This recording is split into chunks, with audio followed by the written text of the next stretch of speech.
میمون ابن مهران روایت ذکر کوي نبی کریم صلی الله علیه وسلم او فرمایل یو سړي ته رسول الله صلی الله علیه وسلم وصیت کوي نصیحت کوي څه ورته فرمایي اغتنم خمسا قبل خمس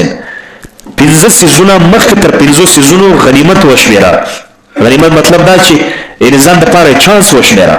اول شبابک قبل هرمک خپل ځواني غنیمت او چانس وشمېره خپل تر سپینجرتوب چې ځوانې خپل په ځواني کې اعمال د نیکي وکړه ځوانې خپل په ځواني کې اعمال د خیر وکړه چې ځوانې خپل په ځواني کې اعمال د نیکي وکړه سپینجرتوب ته به کېدای شي ته پاته رسې که پاته شي کېدای شي هغومره به سرمایدار نه خیر وکړي یا به د هغومره وس نه وي درسره ځکه یو ځوان کولی شي چې د شپې 200 رکاته لمونځ وکړي سپین ږیری چې 2 رکاته وکړي ګونډې بیا شلې بیا نسي کوی په ولاړو خو یې بیخي نسي کوی په ناستو ډېر به مشکل کړي او یا دغسې تلاوت سترګې کمزوري ویني نه یو ګنټه د قرآن کریم تلاوت وکړي بیا دا کوټه په له سرخي وراسرخي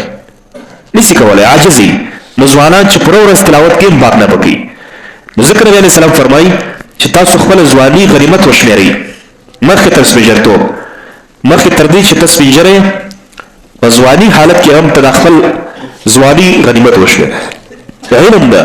یو انسان علم حاصلوي په ځواني کې د انسان حافظه تیز وي حافظه قوي استعداد لري وخت ورته مساعد وي کوشش وکړه چې مطالعه وکړې ځان ستړی کړې په کتابونو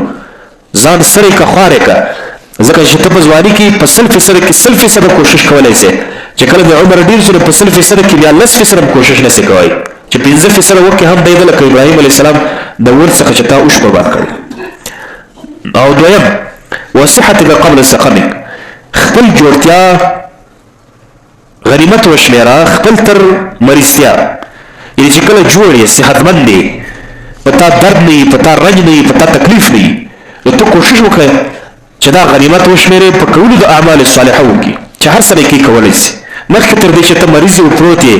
او بیا دې دا خواهش و چې یاره خدایه پاکه کشکې زه جوړ وای دومره تلاوت مې کولی کشکې زه جوړ وای ما داسې لمونځ کولی کشکې زه جوړ وای ما پښه درلوده ډېر خلک دي سپین ږیري دي یا معیوبه خلک دي مسجد ته نسي راتلی افسوس کوي ژاړي چې خدایه دومره پښې دې راکړې وای چې خالي زه مسجد ته راغلی وای یا ډېر خلک دي چې ړوند دي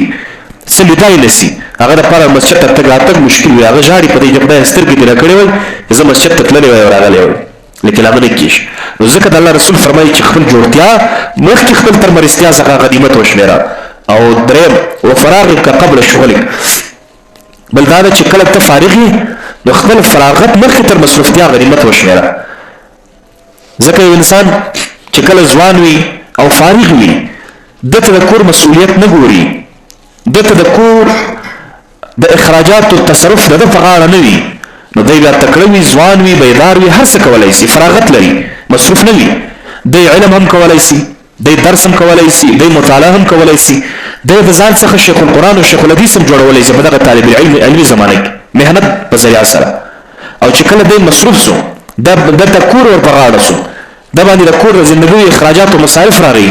بیا د ټوله ورځ یا ټماټر راوړه یا پیاز راوړه یا دغه راوړه اکشن چې په ترې څه ورته وایي پیمپر یې راوړه بل څه بیا نه نه د علم ته خلاص نه درس ته خلاص نه بیان ته خلاص نه تقریر تر یو شی ته بیا نه خلاص نو ځکه د الله پیغمبر فرمایي چې مخکې تر دې چې ته مصروف کېږې ته د دنیا په کارونو کې ننوځې مخکې تر هغه به ته باید خپل کار به کوې خپل چانس به باسې علم به زده کوې تعلیم و تعلم به زده کوې او بل وغناک قبل فقرک ته غني سرمایه‌دار یې دا خپل سرمایه‌دارتوب مخکې تر فقرتوب غنیمت وشمېره چې سرمایه‌دار یې د خلکو سره په یو لاس روغبړ مه کوه اسمان ته مه ګوره مځکې ته هم لږ ګوره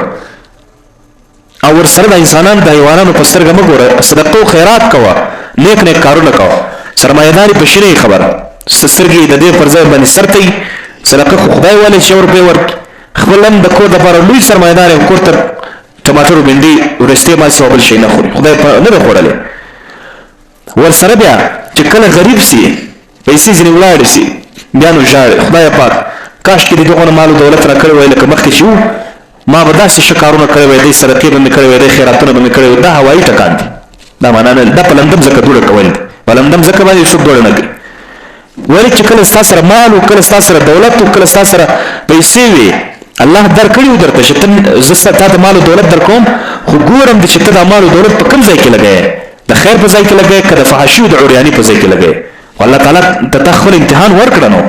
یو امتحان چې څوک چاته ورکوي خو یو وار امتحان ورکړي یا په هغې کامیاب یا ناکام دوباره خو بیا نسي کېدی. او بل وحیاتک قبل موتک، خپل ژوند غنیمت وشمېره مخکې تر مرګ، ځکه چې ته په قبر کې مسلمانه د یوې سجدې اجازت تا ته نه درکول کېږي، نه په قیامت کې نه په قبر کې. د یوې سجدې چې ته ځان مړ کې، ځان د اسمانه واچوې، د ټولې دنیا پیسې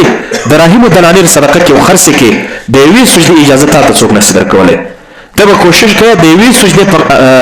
هغه خوبي او د یوې سجدې په شواله، خو ته اوس نه پوهېږې مسلمان، موږ تاسو نه پوهېږو سجده څه ته وایي. خو د قیامت په میدان کې چې کله ټول شیان په حقیقي عملي